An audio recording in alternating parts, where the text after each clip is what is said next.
Welcome to Boomer Travel Patrol. I'm your host, Lisa Kaslyn, and we have a very interesting show today. We have Todd Bridges, who's a vice president at Collette Tours. And I think that tour company is almost 100 years old at this point, right, Todd? Yeah, we'll be 100 years old in 2018. Wow, Yep. that's amazing. I don't look that old, though, do I? No, you look fantastic. Okay, good. So you're going to talk a little bit about some trends in boomer travel and why these locations are extra special for fun-seeking over 50s, right? Yes. Great. So first, before we begin that, talk a little bit about your tour company and why you sort of specialize in this niche.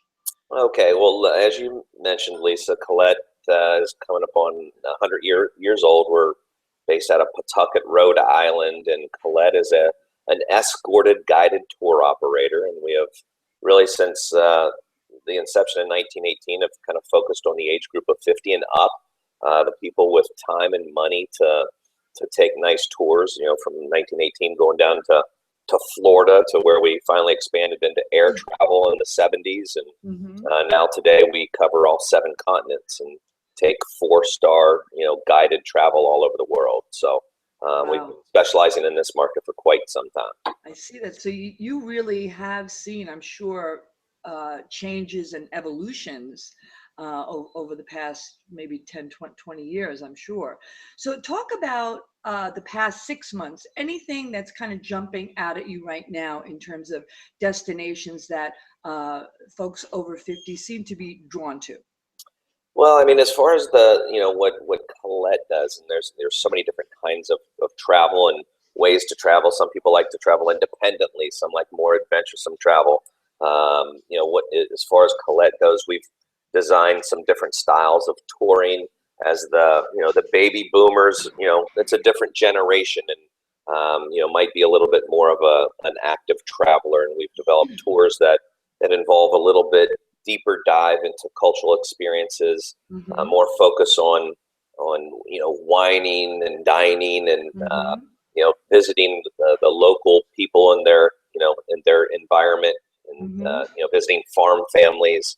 So really, it's the cultural immersion of our tours that has kind of changed a little bit with this baby boomer market.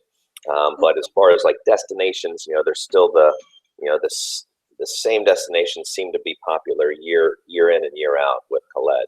So what are we talking about? Italy? Are we talking about France? Are we talking about, so if we maybe broke things out, because I know Asia is, starting to really generate a lot more interest now over the past 10 years, I'd probably say, right? So if you were going to name maybe the top 3 or 4 destinations. Yeah, when you look at Europe, Ireland and Italy are always going to be, it seems year in, year out, those are the top 2 European destinations that attract, the most travelers with Collette. And I think most of our competitive tour operators, France is always popular. But then when you start looking at, you're right about Asia, we're starting to do a lot more into the Cambodia, the Vietnam, the Thailand, Indonesia.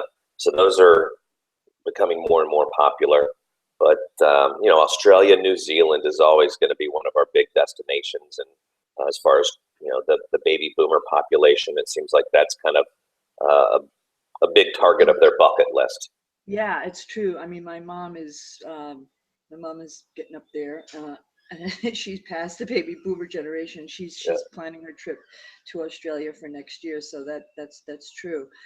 Is there anything, I don't think boomers are probably not so worried about, cheap tickets as maybe, a millennial would be.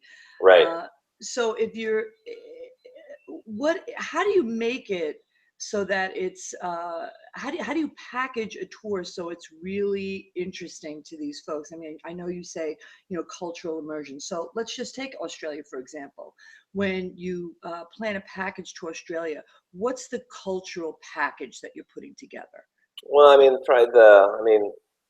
when people say they want to go to Australia, typically they're going to New Zealand as well. So, in Australia, we spend a lot of time learning about the Aboriginal culture and about the heritage of that country and kind of where it began. Wildlife is always a big attraction when people are traveling. So when you think Australia, you're obviously thinking koala bears, you're thinking kangaroos. And so we make sure Yeah. that the travelers see those things that they've always dreamt about.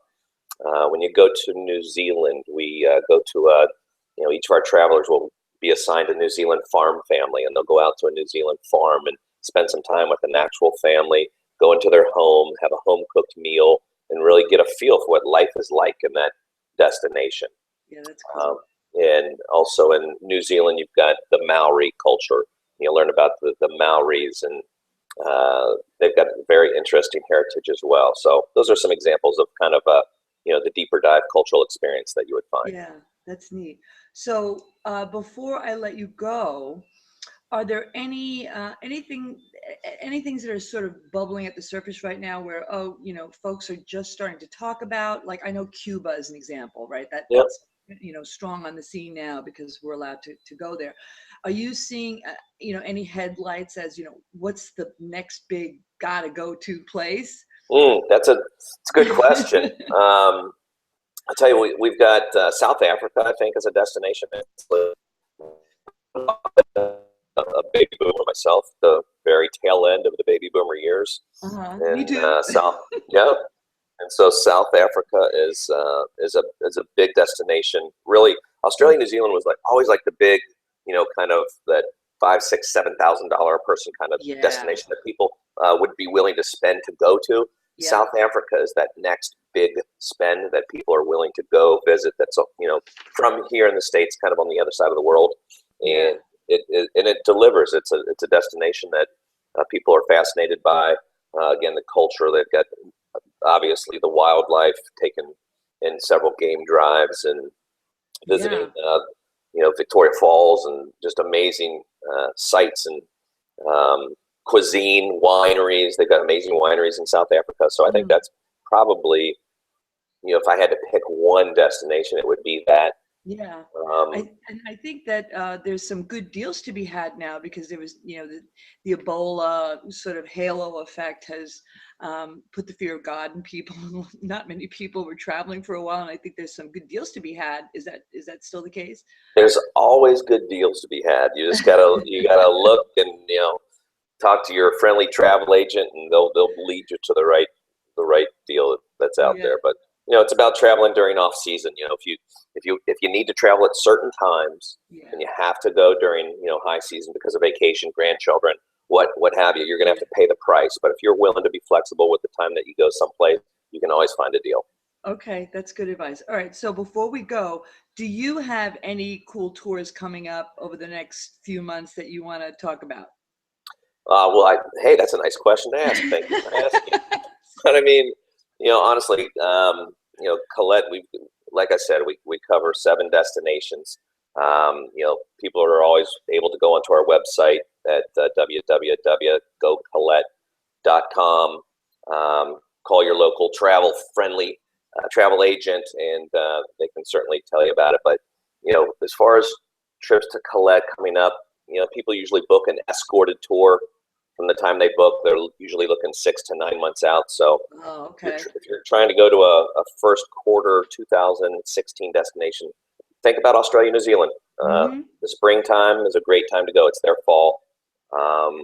Think about some of those, destinations. If you go to Europe in March or April, you can really get some good value because you're going in shoulder season. So you get great deals on air rates. So just jump on the website. We're always doing specials and special offers. So there's something for everybody on that website. I promise you that. Awesome. Well, listen, thank you so much, Todd. It was great talking to you, and we'd love to have you back again sometime. I appreciate it, Lisa. I'd love to. All right. Take care. All righty. We'll see you. Bye-bye.